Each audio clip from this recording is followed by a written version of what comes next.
Good morning. I'm Backyard Mangoes. My name is Vince, and today I'm going to be doing some planting. I am excited. Literally, I woke up at 3:30, 4 o'clock, and then again at 4:30 in the morning. Anyway, I have 16 trees that are going to get planted today.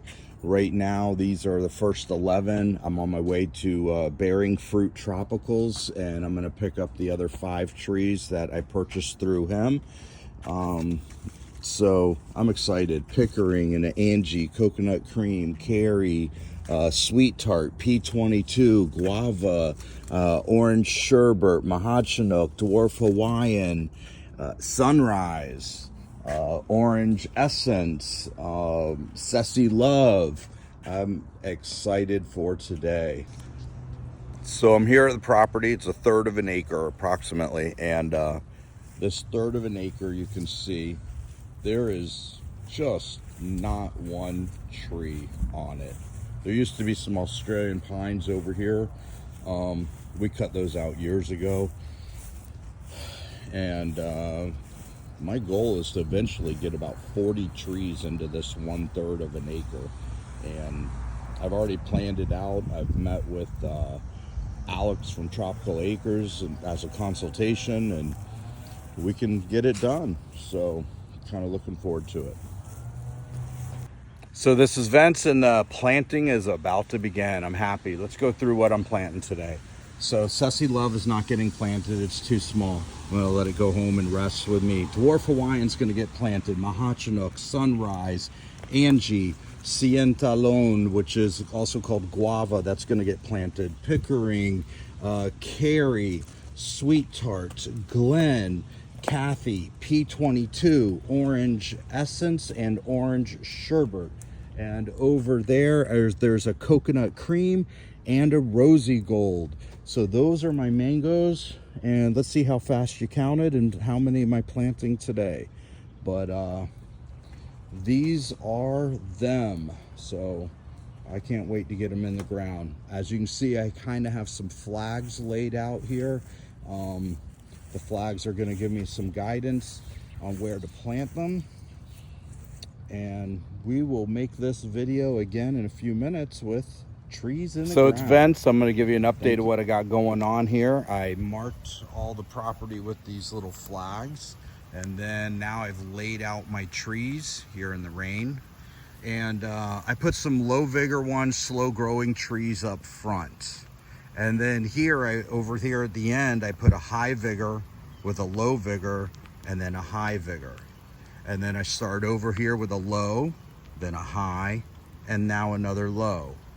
So I kind of have alternated the vigor between them because my spacing is around 16 by 14. Ideally, I'd like to be a little bit more, but hey, you have to maximize what you have on the property the best you can. And I felt like I've done that. So I'm happy with the layout so far. So let me get planting. See you in a bit. So, been working all day. I got 15 out of 16 trees planted. And this being Florida, we had a lightning storm just roll in. I've been working in and out of the rain all day. I'm soaked to the bone. And for those who don't know, I'm a teacher by day.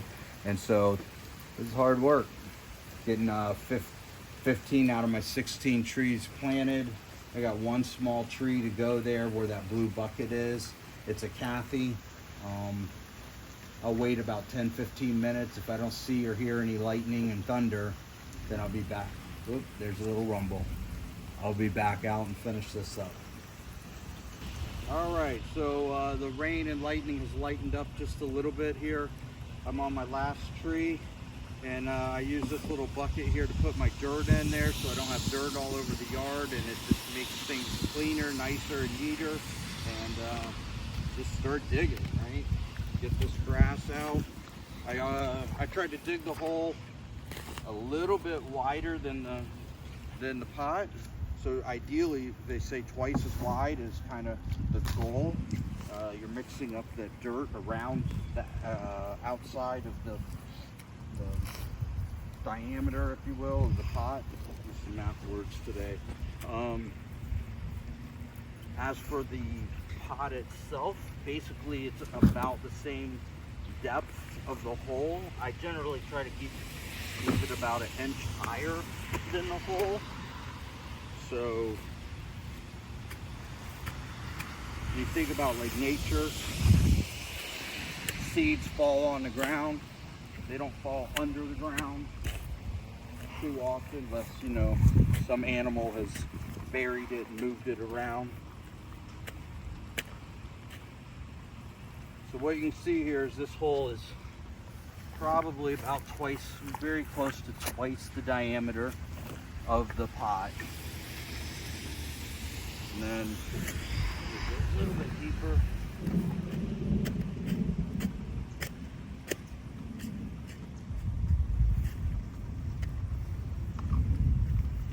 Push back down.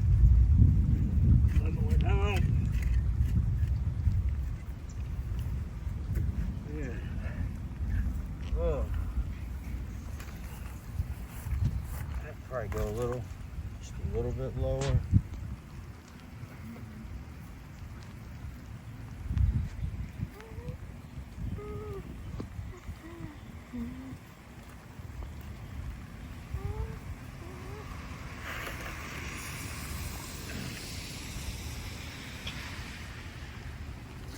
Looking at the roots, seeing how if it's root bound at all. This does not look too root bound. In fact, there's a lot of new root growth in there. It looks nice. But I am going to kind of just untangle the roots a little bit, spread them out, set them in this hole, put that in there, slap some dirt back on there, and be done with it. And I got some proprietary fertilizer stuff I'm gonna put on there.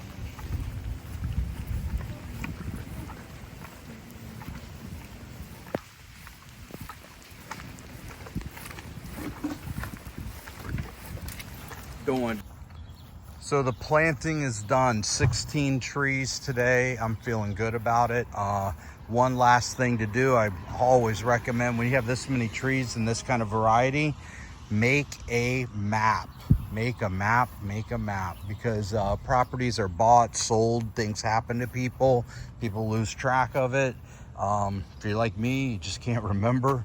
And so you make a map and you have everything there to look at. And I've already actually made a map on this property with every tree. So that's it.